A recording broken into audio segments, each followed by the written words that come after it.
Any ads heard during this episode that are not in our voice are placed by third-party agencies. They should not be considered the opinion of or to be endorsed by Hoosier Myths and Legends. Welcome to another episode of the Hoosier Myths and Legends podcast. I'm Rebecca Wilhelm. I'm Mary Quigley. And I'm Hope Wilhelm. Join us as we dive into the spookier side of the Hoosier state. So what comes to your mind when you think of Indiana? Do you think of corn? Do you think of basketball? Do you think of the Indianapolis 500? Maybe you think of famous celebrities who were born in Indiana, like John Mellencamp or Michael Jackson. But as the saying goes, there is more than corn in Indiana. 92 counties make up the Hoosier state. In this podcast, we are going to discuss some Indiana folklore from each of these counties. If you are into tall tales, ghosts, or spooky legends, then this is a podcast you are not going to want to miss.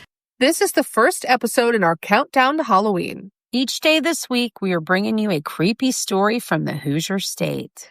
In Mishawaka, Indiana, there's a restaurant where the salsa isn't the only thing with a kick. On today's episode of Hoosier Myths and Legends, we're taking you inside of one of northern Indiana's most talked about haunts, the Hacienda Mexican Restaurant in Mishawaka. Now, the food is great, the margaritas are legendary, and the building, well, it's famous for something else entirely. Originally built as a mansion more than a century ago, Hacienda has traded out family dinners for fajitas and chimichangas, but it never shook the shadows of its past. Employees whisper about strange noises, objects that move on their own, and a woman in a flowing dress who appears long after closing time. So grab a cup of coffee, lock your doors, settle in, because tonight we're pulling up a chair to one of Indiana's spiciest ghost stories.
Dinner with a side of spirits. You know, I always think it's kind of funny when a place that's supposed to be fun, like a restaurant or bar, turns out to be haunted.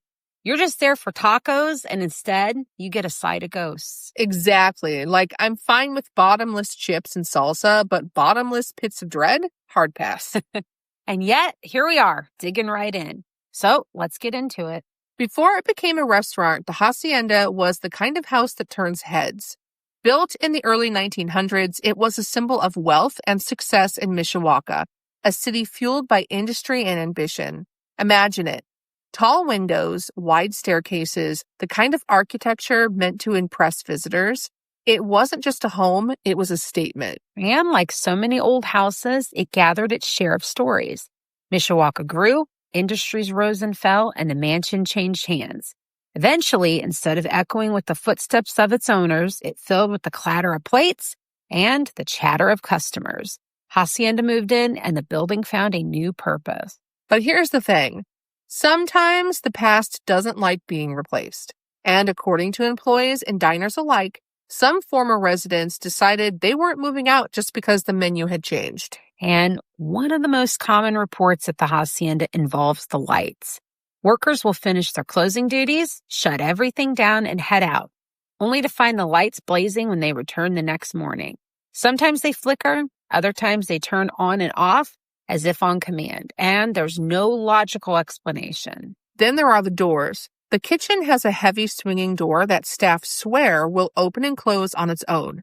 Not just a little creak from the building settling or burst of air, but wide, deliberate swings as though someone is pushing their way through. And the office is another hot spot. Loud banging noises have been reported. So loud that employees have gone running. convinced that someone broke in. But every time they check, the room is empty. And objects? Oh, they move. Knives sliding across counters, utensils shifting positions, even the jukebox fired up when no one had touched it. Some employees got so spooked that they wouldn't leave personal belongings inside overnight because they would go missing. Instead, they would lock them in their cars. Yeah, Mary, that's a red flag for me. If my silverware starts moving by itself, I'm out.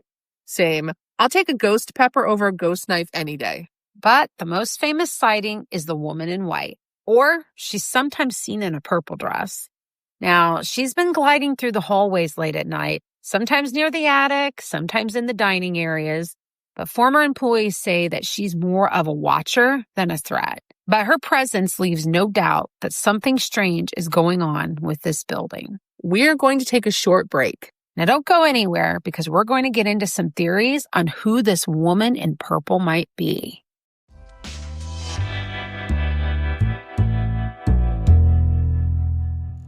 Are you an Indiana small business owner looking to reach a wider audience?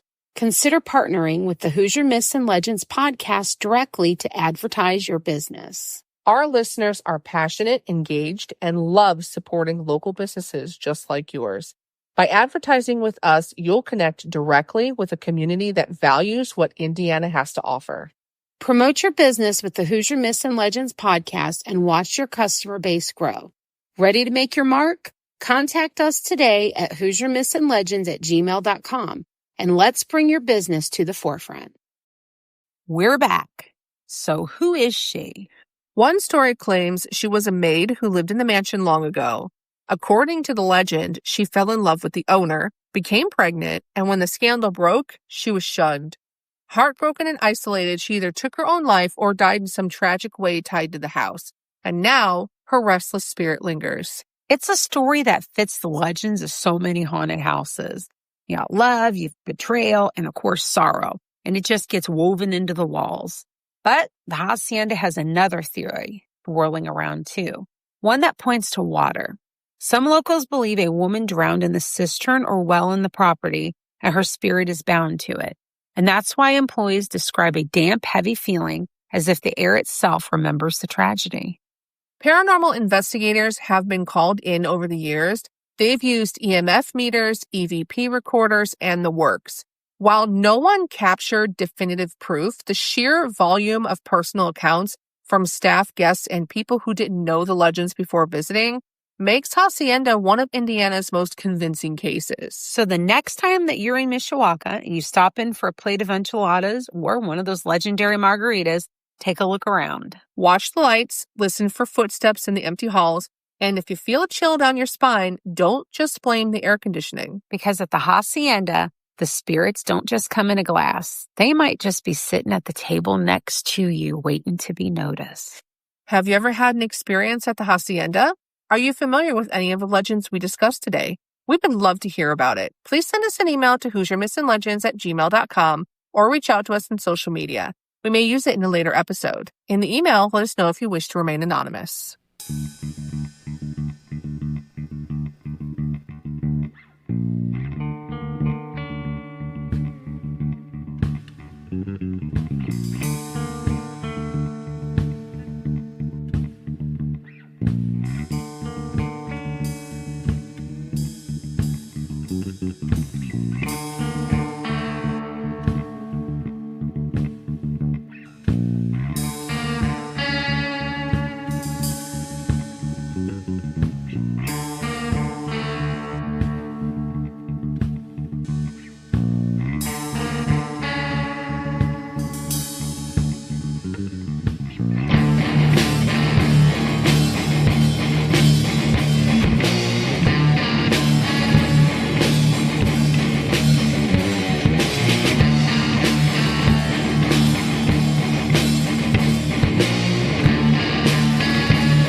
To see our source material, please visit our website, HoosierMythsandLegends.com. Hoosier Myths and Legends is a Quigley Productions podcast.